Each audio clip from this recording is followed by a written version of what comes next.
वज़ीर दिफा ख्वाजा आसिफ ने अपने इस्तीफे के मुतालबे के सवाल पर जवाब दिया कि अगर उनके इस्तीफे से दहशत गर्दी का मसला हल होता है तो वो हाजिर हैं।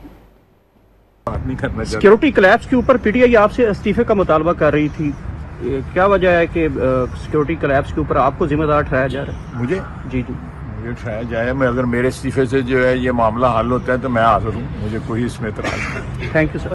नहीं करना चाहिए। सिक्योरिटी कोलैप्स के ऊपर पीटीआई आपसे इस्तीफे का मुतालबा कर रही थी, क्या वजह है कि सिक्योरिटी कोलैप्स के ऊपर आपको जिम्मेदार ठहराया जा रहा है? मुझे ठहराया जाए। मैं अगर मेरे इस्तीफे से जो है ये मामला हल होता है तो मैं हाजिर हूँ, मुझे कोई इसमें इतराज नहीं। Thank you sir.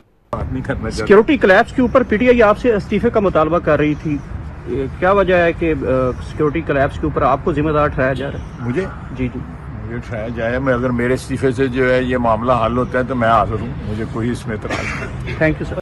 नहीं करना चाहिए। सिक्योरिटी कोलैप्स के ऊपर पीटीआई आपसे इस्तीफे का मुतालबा कर रही थी, क्या वजह है कि सिक्योरिटी कोलैप्स के ऊपर आपको जिम्मेदार ठहराया जा रहा है? मुझे ठहराया जाए। मैं अगर मेरे इस्तीफे से जो है ये मामला हल होता है तो मैं हाजिर हूँ, मुझे कोई इसमें इतराज नहीं। Thank you sir.